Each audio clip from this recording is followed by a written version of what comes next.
नमस्कार, मी नेहा. आरआरसी नेटवर्कच्या लेटेस्ट बातमीपत्रात आपले स्वागत. अशा आहेत आजच्या हेडलाईन्स. हेडलाईन्स प्रस्तुत करता Marcus the readymade multibrand showroom. सर्वोत्तम quality, fresh stock, latest designs, reasonable rate. LRT college road, Raghuvanshi Mangal Karyalay के बाजू में, अकोला. मूर्तिजापूर इलेक्शन मध्ये आचारसंहितेचा ठिकठिकाणी भंग. उमेदवारांना लागली मतांची तहान. बोरचे ठिकठिकाणी खोदकाम.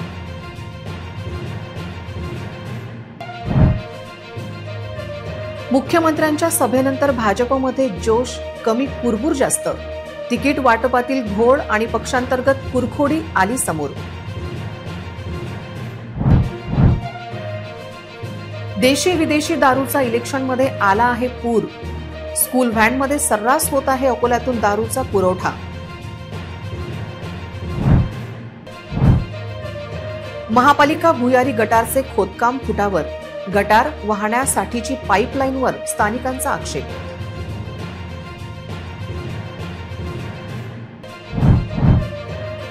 अचानक वाढले शेंगदाणे आणि तिळाचे भाव. संक्रांतीपर्यंत बाजारपेठेत तिळाचा गोडवा कमी होणार.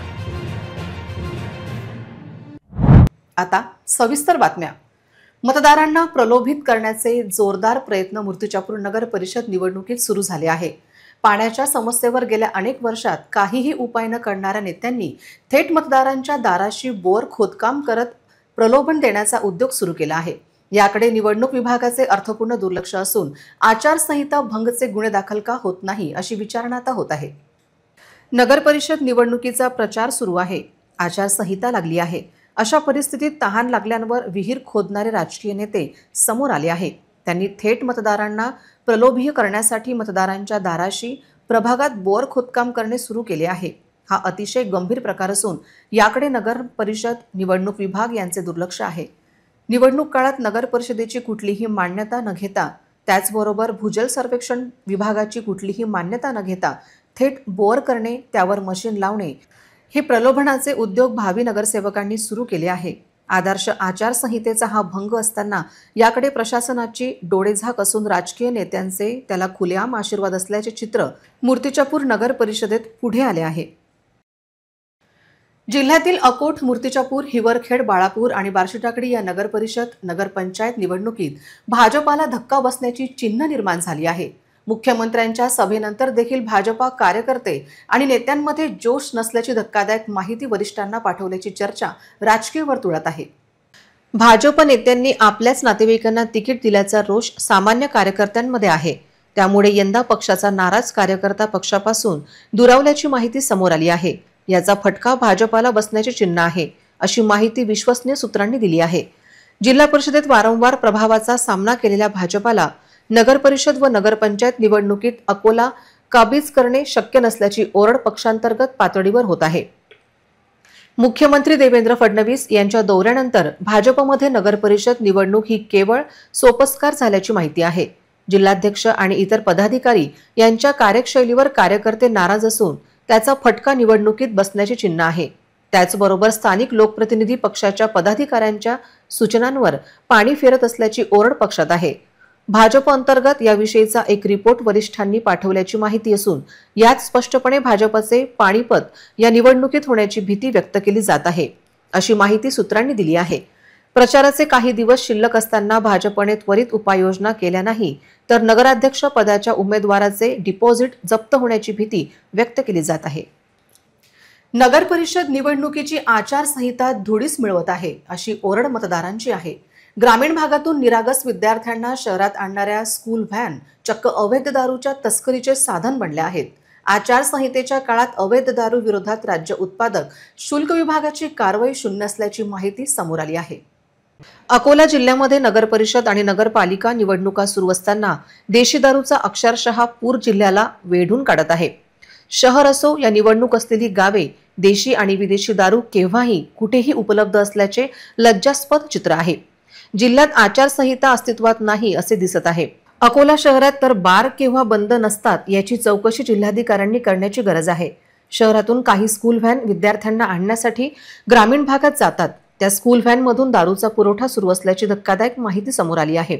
या व्हॅनमधून झोपडपट्टी दादा अर्थात बूटलिकर यांच्यासाठी राजरोसपणे दारूचा अमाप पुरवठा करत असल्याची धक्कादायक माहिती मिळाली आहे। हा सर्व प्रकार पाहता अकोला शहर वाहतूक पोलीस, आरटीओ आणि निवडणूक आयोगाचे दक्षता पथक नेमके काय करत आहे असा प्रश्न विचारला जात आहे। महापालिकेने अकोला पश्चिम मध्ये भुयारी गटार योजनेचे काम सुरू केले होते, ते अचानक अकोला पूर्व मध्ये कसे काय सुरू झाले आहे असा प्रश्न उपस्थित होत आहे। इतक्यावर ही बाब थांबली नसून भुयारी गटार योजनांच्या पाईपची साईज आणि नालीचे खोदकाम या विषयावर जनतेची फसवणूक तर होत नाही ना अशी विचारणा होत आहे। अकोला महापालिकेच्या भुयारी गटार योजनेचे काम हे अतिशय सुमार दर्जाचे होत असून त्याकडे महापालिका प्रशासनाचे दुर्लक्ष का असा प्रश्न उपस्थित होत आहे। तर शहरातील अनेक रस्त्यांच्या मध्ये खोदकाम करत वाहतुकीस कॉन्ट्रॅक्टर अडथळा आणत आहे। अकोला पश्चिम मध्ये भुयारी गटार योजनेचे काम सुरू होते, अचानक अकोला पूर्व मध्ये ही कामे कशी काय सुरू आहे असा प्रश्न उपस्थित होत आहे। पाईप हा सुटेबल आहे का तो मलबा जाण्यासाठी, त्याची जरा आपण मोजून घेऊया की नेमका हा पाईप किती इंचाचा आहे किंवा किती। 22 सेंटीमीटर पाईप आहे आणि हा 22 सेंटीमीटर पाईप असून अकोला पश्चिम मध्ये हे काम सुरू होतं आणि अचानकच अकोला पूर्व मध्ये काम कसं काय सुरू झालेलं आहे, एकंदरीत या सगळ्यांचा आढावा आपण घेणार आहोत। मी नेहा पाटील, कॅमेरा पर्सन पवन इंगडे सोबत, RRC न्यूज अकोला। योजनेसाठी टाकण्यात येत असलेल्या पाईपचे आकारमान हे अपेक्षित मानकापेक्षा लहान व निकृष्ट दर्जाचे असल्याची तक्रार नागरिकांनी केली आहे। यामुळे भविष्यात सांडपाण्याची समस्या अधिक बिकट होण्याची भीती व्यक्त केली जात आहे।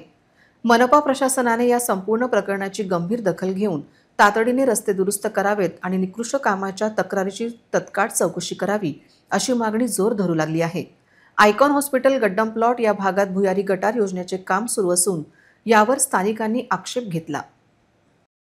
अकोला पश्चिम मध्ये होणारे भूमिगत गटारचे काम अचानक अकोला पूर्व मध्ये कसं काय आले, त्याचे रिपेरिंग कोण करेल आणि जो पाईपची साईज आम्ही तुम्हाला दाखवलेली आहे तो पाईपची साईज योग्य आहे का, एवढ्या सगळा सांडपाणी आणि एवढा सगळा मलबा जाण्यासाठी ते पाईपची साईज योग्य आहे का, या सगळ्यांचे उत्तर जाणून घेण्यासाठी आम्ही महानगरपालिका डॉक्टर सुनील लहाने यांच्याकडे आलो होतो, पण मात्र इथे उत्तर मिळू शकत नाही, त्यांची चुप्पी आहे, भेटण्यास त्यांनी नकार दिलेला आहे। मी नेहा पाटील, कॅमेरा पर्सन पवन इंगडे सोबत, RRC न्यूज अकोला। बार्शी टाकळी नगरपंचायत निवडणुकीचा प्रचार सुरू असून प्रचारामध्ये मुख्य बाजार लाईन मधील घाणीचा मुद्दा गाजत आहे। याकडे कोणत्याही पक्षाचे लक्ष नाही असा आरोप होत आहे। कोणता विकास करणार याची ब्लू प्रिंट द्या, आम्हाला खोटी आश्वासने नको अशी भूमिका घेतली आहे। प्रत्येक घरी जाऊन आम्ही शहराचा विकास करू असे बोलले जाते, पण बीजेपी, काँग्रेस, राष्ट्रवादी काँग्रेस, अपक्ष उमेदवार, कार्यकर्ते बाजारातून चालत असताना कोणाचं पण त्याकडे लक्ष नाही। गाव सुधारण्याचे आश्वासन कोणत्या आधारे दिले जाते? जर हे लोक बाजार लाईनचा रस्ता सुधारू शकत नाही तर शहर काय सुधारतील अशी विचारणा केली जात आहे। नगराध्यक्ष पदाचे 5 उमेदवार असून हे 5ही उमेदवार आपले घोडे दामटत आहे। 5ही उमेदवार शहराचा विकास करण्याचे आश्वासन देत आहेत, पण मुख्य रस्त्याचे काय असा प्रश्न मतदार विचारत आहे। वार्ड क्रमांक 17 मध्ये एकूण 87 उमेदवार रिंगणात उभे आहेत आणि 5 उमेदवार नगराध्यक्ष पदाकरता उभे आहेत। एकूण 92 उमेदवार असून यांच्यापैकी कोणीही या रस्त्याकडे लक्ष देत नाही। रस्त्यात साचलेले पाणी, त्यातून शाळेत येणारे जाणारे विद्यार्थी, मोटारसायकल, 4 चाकी वाहने ये जात असतात, पण याकडे कोणीही लक्ष देत नाहीत। तरी येणारे नगराध्यक्ष व येणारे नगरसेवक यांनी या गोष्टीकडे लक्ष देण्याची गरज आहे अशी मागणी सुरू आहे। भूमी अभिलेख विभागाचा चौकशी अहवाल विशेष दूतामार्फत पुण्याला पाठवल्याचा दावा करणारे वरिष्ठ अधिकारी हे साफ खोटे बोलत असल्याची धक्कादायक माहिती समोर आली आहे। तर चौकशी समितीच्या काही सदस्यांनी पुन्हा एकदा अकोल्यात काही कागदपत्रांची तपासणी केल्याची धक्कादायक माहिती मिळाली आहे। भूमी अभिलेख विभागाचा चौकशी समितीचा अहवाल पुण्यातील कार्यालयात पोहोचला नसून तो येत्या 2-3 दिवसात पुण्याला प्राप्त होईल असा दावा पुण्यातील वरिष्ठांनी केला आहे। त्यामुळे भूमी अभिलेख विभागातील चौकशी केवळ फास्ट ठरत असल्याची ओरड सुरू झाली आहे। यातच अनेक मोजणी प्रकरणे प्रलंबित असून काही मोजणी प्रकरणात त्रुटी आढळल्याची माहिती खातेदारांनी दिली आहे। शेकडो प्रकरणे प्रलंबित ठेवल्याप्रकरणी वरिष्ठांनी कारवाई का टाळली असा प्रश्न उपस्थित होतो। उपअधीक्षक भूमी अभिलेख पंकज पवार यांच्या निलंबनानंतर अकोल्यातील भूमी अभिलेख कार्यालयात चौकशी झाली, त्यानंतर अहवाल तयार झाला, पण आता पुन्हा चौकशीचे एक पथक अकोल्यात आल्याची चर्चा रंगली आहे। पण अकोल्यातील वरिष्ठांनी अशा प्रकारचे कुठलेही पथक पुन्हा चौकशीसाठी आले नसल्याचे सांगितले। आमच्या प्रतिनिधीने चौकशी पूर्ण झाली काय याविषयी विचारणा केली असता जिल्हा अधीक्षकांनी आता चौकशी पूर्ण झाल्याचे सांगितले। पुण्यातील वरिष्ठांना अद्याप अकोल्याचा चौकशी अहवाल मिळाला नसल्याची माहिती प्राप्त झाली आहे। त्यामुळे नेमका चौकशी अहवाल गेले कुठे आणि त्यात काय कारवाई प्रस्तावित केल्या गेली याची माहिती मिळू शकली नाही। भारतीय राष्ट्रीय काँग्रेस पक्षाच्या नगराध्यक्ष पदाच्या अलका संजय बोडखे यांच्या प्रचार दौऱ्याची दमदार व प्रभावी सुरुवात झाली। शहरातील विविध प्रभागात दिवसभर राबविण्यात आलेल्या प्रचार सभा, संवाद कार्यक्रम आणि प्रचार कार्यालयाच्या उद्घाटनांना युवक व महिला वर्गातून उत्स्फूर्त प्रतिसाद लाभला। हाताचा पंजा या चिन्हासमोरील बटन दाबून सर्वच्या सर्व उमेदवारांना प्रचंड बहुमतांनी विजयी करा। मतदार बंधू आणि भगिनींनो, आपलं एक मत आपल्या शहरात। सकाळी 11 वाजता प्रभाग 11 मध्ये नागरिकांनी मोठ्या संख्येने उपस्थित राहून अलका बोडखे यांचे स्वागत केले। नगरसेवक उमेदवार रजनी चैतराम अहिर व सय्यद कालू जाफर अहिर यांच्यासोबत सौ बोडखे यांनी घराघरात जाऊन जनसंपर्क साधत काँग्रेसची विकासनिष्ठ भूमिका स्पष्ट केली। दुपारी प्रभाग क्रमांक 6 मध्ये झालेल्या सभेला युवक आणि महिलांची मोठी गर्दी पाहायला मिळाली। नगरसेवक पदाचे उमेदवार अतुल दादाराव राठोड व शीतल राजू ढोले यांच्या उपस्थितीत नागरिकांनी स्थानिक प्रश्न तसेच विकास कामांवर चर्चा केली। संध्याकाळी 6:30 वाजता प्रभाग क्रमांक 16 मधील संवाद सभेत नागरिकांनी रस्ते, पाणीपुरवठा व स्वच्छतेसारखे महत्त्वाचे प्रश्न मांडले। येथील उमेदवार कल्पना दिवाकर गवई आणि संदीप बाबूराव ढोके यांना नागरिकांचा चांगला प्रतिसाद मिळाला।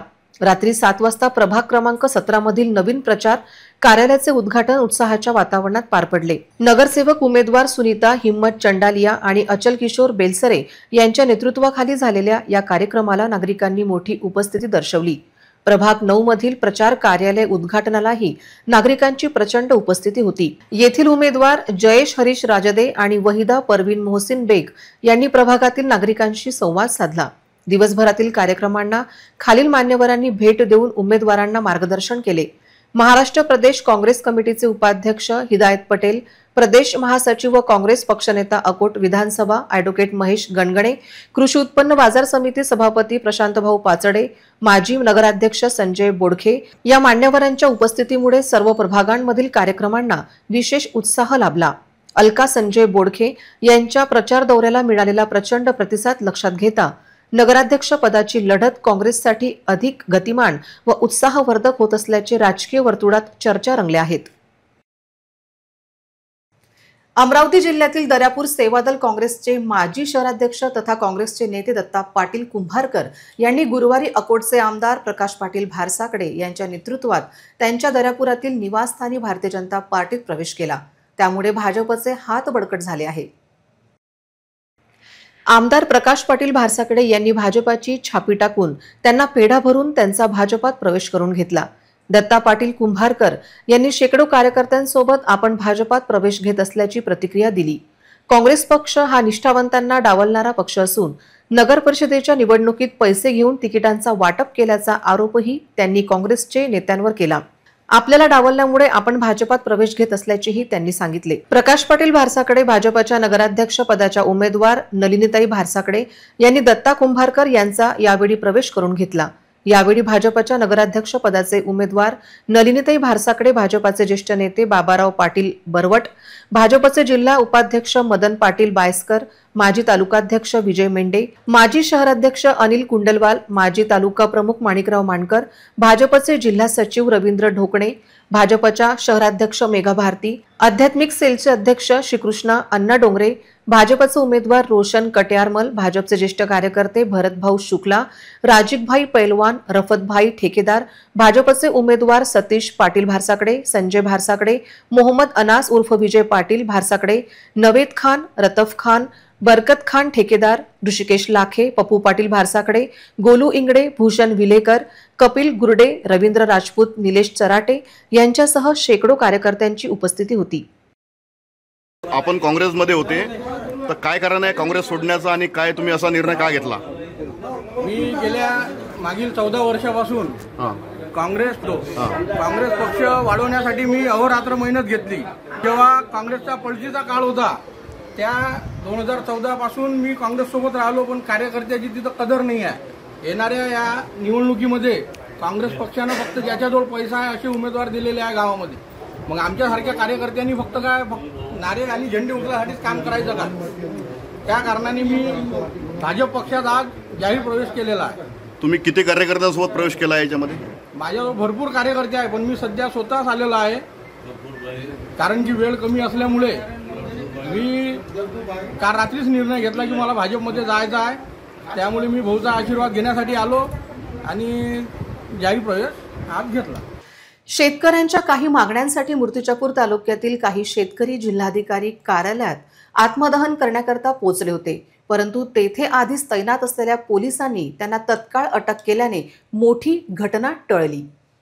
अकोला जिल्ह्यातील मूर्तिजापूर तालुक्यात शेतकऱ्यांना पीक विम्याचा लाभ मिळालेला नाही. त्यांचे प्रश्न गेल्या 2 वर्षापासून प्रलंबित आहे. याच पार्श्वभूमीवर मूर्तिजापूर तालुक्यातील राहुल वानखडे, रियाजुद्दीन, सलीमुद्दीन सय्यद, शुभम जंजाळ आणि प्रवीण खोत यांनी जिल्हाधिकारी आणि जिल्हा कृषी अधीक्षकांकडे या मुद्द्यांवर चर्चा करून निर्णय घेण्याची मागणी केली होती. या संदर्भात कोणताही ठोस निर्णय न झाल्याने त्यांनी आज आत्मदहनाचा इशारा दिला होता. आज गुरुवारी जेव्हा हे शेतकरी जिल्हाधिकारी कार्यालयात आत्मदहन करण्यासाठी पोहोचले, तेव्हा सिटी कोतवाली पोलिसांनी त्यांना त्वरित ताब्यात घेतले. शेतकऱ्यांनी इशारा दिला आहे की सरकारने भविष्यातही शेतकऱ्यांचे प्रश्न सोडवले नाहीत तर ते पुन्हा आत्मदहन करतील. पीक विमा संदर्भात आम्ही वारंवार जिल्हा कृषी अधीक्षक यांच्याशी संपर्क साधला असता त्यांचा कोणताही रिस्पॉन्स नाही आहे. त्यानंतर जिल्हाधिकारी साहेबांना पण आम्ही पत्र दिलं, पण त्यांना शेतकऱ्यांना भेटायला एक 5 मिनिटाचा वेळ नाही. त्यामुळे आम्हाला शेवटी आत्मदहनाचा इशारा द्यावा लागला. आमची मागणी एवढी आहे की मागील 2 वर्षापासून ज्या शेतकऱ्यांचे प्रश्न रखडलेले आहेत त्यावर सविस्तर बैठक घेऊन चर्चा करून त्यांनी त्या शेतकऱ्यांचे प्रश्न मार्गी लावावे, अन्यथा आम्ही आत्मदहनच करण्यात येत आहे. आलेगाव येथील नूतन विद्यालयातील विद्यार्थी, शिक्षक यांनी संविधान दिनी रॅली काढली. तसेच मानवी साखळी तयार केली होती. संविधान देशात अखंडता, समता, बंधुता निर्माण करणारे आहे. संविधानाचा आदर करण्याचे आवाहन केले.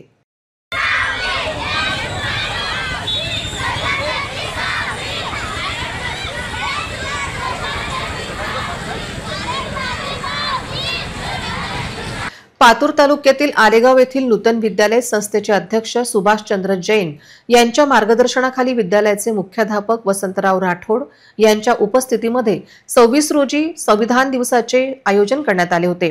विद्यार्थी, विद्यार्थिनी तसेच शिक्षकातून नूतन विद्यालय हे छत्रपती शिवाजी महाराज चौकापर्यंत रॅली काढली. शाळेच्या प्रांगणामध्ये मानव साखळीच्या माध्यमातून देशाची अखंडता, समता, बंधुता संविधानामुळे असल्याचे प्रात्यक्षिकाद्वारे सादर केले. तदनंतर डॉक्टर बाबासाहेब आंबेडकर यांच्या प्रतिमेचे पूजन पत्रकार अब्दुल कदीर, श्रीधर लाड, नय्यर खान आदींनी पुष्पहार अर्पण केले. विद्यार्थ्यांनी संविधानावर मते व्यक्त करताना डॉक्टर बाबासाहेब आंबेडकर यांचे संविधान देश अखंडता, समता, बंधुता निर्माण करणारे कसे महत्त्वाचे आहे हे ते सांगितले. तसेच विद्यार्थ्यांचे बुद्धी कौशल्य अनुषंगाने शिक्षक अरुण खैरे यांनी संविधानावर भाष्य करून प्रश्न मंजुषांमध्ये विद्यार्थ्यांना प्रश्न केले असताना विद्यार्थिनी सदर प्रश्नांची अचूक उत्तरे दिली. विद्यार्थी, विद्यार्थिनी संविधानाचे गीत गायन आणि भाषणे सादर केली. तसेच प्राध्यापक निलेश सरप, वासुदेव तिलावे आदींनी संविधानाचे महत्त्व पटवून दिले. प्रास्ताविक डॉक्टर मांगुडकर यांनी केले.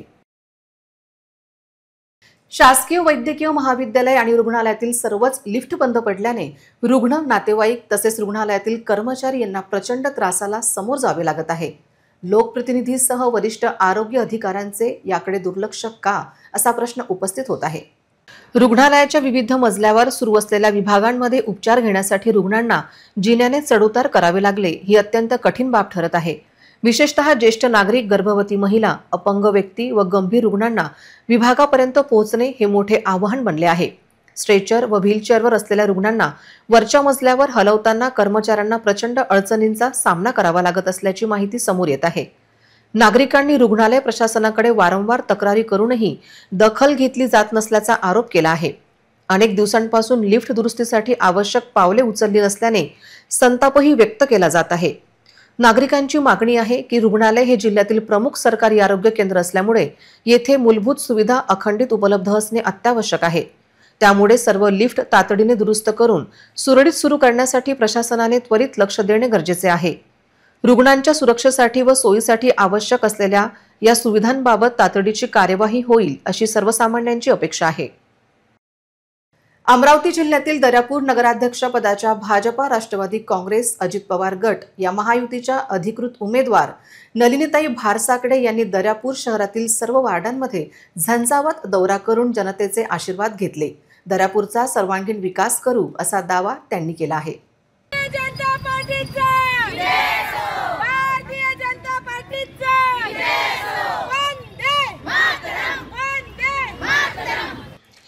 दर्यापूर शहर पिंजून काढत आपल्या प्रभागात नलिनीताई भारसाकडे यांनी आघाडी घेतली आहे. आपण पुन्हा निवडून आल्यानंतर शासनाच्या सर्व महत्त्वाच्या योजना दर्यापुरात आणू व कोट्यावधीच्या निधीतून दर्यापूर शहराचा सर्वांगीण विकास करू अशी ग्वाही त्यांनी यावेळी जनतेला दिली. त्यांनी दर्यापूर शहरातील प्रचारात सर्व वार्डात आघाडी घेतली असून त्यांच्या पायदल रॅलीला उत्कृष्ट प्रतिसाद मिळत आहे. नलिनीताई भारसाकडे तुम आगे बढ़ो, आमदार प्रकाश पाटील भारसाकडे तुम आगे बढ़ो, हम तुम्हारे साथ है अशा घोषणा त्यांच्यासोबत असलेल्या शेकडो भाजपाच्या कार्यकर्त्यांनी दिल्या. यावेळी भाजपच्या नगराध्यक्ष पदाच्या उमेदवार नलिनीताई भारसाकडे शहर भाजपाचे अध्यक्ष मेघा भारती, निवडणूक संचालन समिती सदस्य अंजली तुमराम, किरण देशमुख, विजया शुक्ला, वंदना ढोकणे, वर्षा कावडकर, वैशाली साबळे, सुषमा पाचोडे, मीरा कावणपुरे, भारती साखरे, रितू शर्मा, अपर्णा मुळे, कृष्णा स्वामी, तृप्ती राऊत, शुभांगी येवले, आरती वाकडे, वार्ड नंबर 12च्या उमेदवार दीपाली लांडे, दुसरे उमेदवार रोशन चव्हाण, वार्ड 11 भाजपचे उमेदवार भाग्यश्री राजपूत, उमेदवार प्रकाश जानराव भारसाकडे यांच्यासह शेकडो कार्यकर्त्यांची उपस्थिती होती. मकर संक्रांतीच्या सणादरम्यान देशभरात तिळाची मागणी वाढते. साधारणपणे डिसेंबर ते जानेवारी या काळात तिळाला मोठी मागणी असते, परंतु यावर्षी नोव्हेंबर महिन्यापासूनच तिळाच्या दरात मोठी वाढ दिसून येत आहे. गेल्या 15 दिवसात तिळाच्या किमतीत प्रति किलो 15 ते 20 रुपयांची वाढ झाली आहे. व्यापाऱ्यांनी दर आणखी वाढण्याची शक्यता व्यक्त केल्यामुळे यावर्षी तिळगुळाची गोडी कमी होण्याची शक्यता आहे.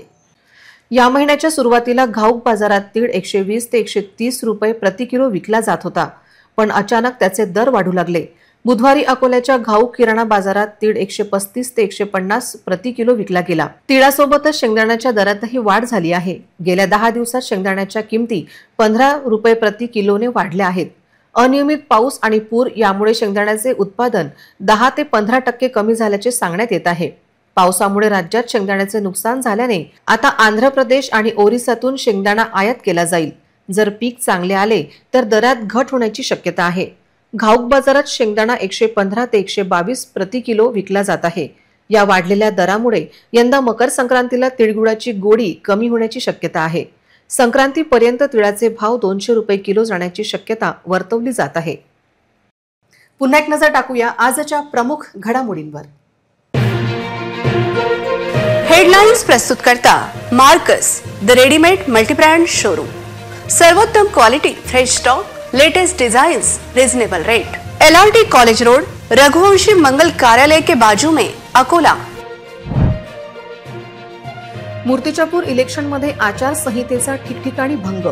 उमेदवारांना लागली मतांची तहान. बोरचे ठिकठिकाणी खोदकाम.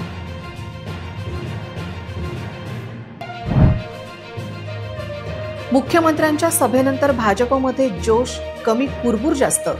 तिकीट वाटपातील घोळ आणि पक्षांतर्गत कुरखोडी आली समोर. देशी विदेशी दारूचा इलेक्शनमध्ये आला आहे पूर. स्कूल व्हॅनमध्ये सर्रास होत आहे अकोल्यातून दारूचा पुरवठा. महापालिका भुयारी गटारचे खोदकाम फुटावर. गटार वाहण्यासाठीची पाईपलाईनवर स्थानिकांचा आक्षेप.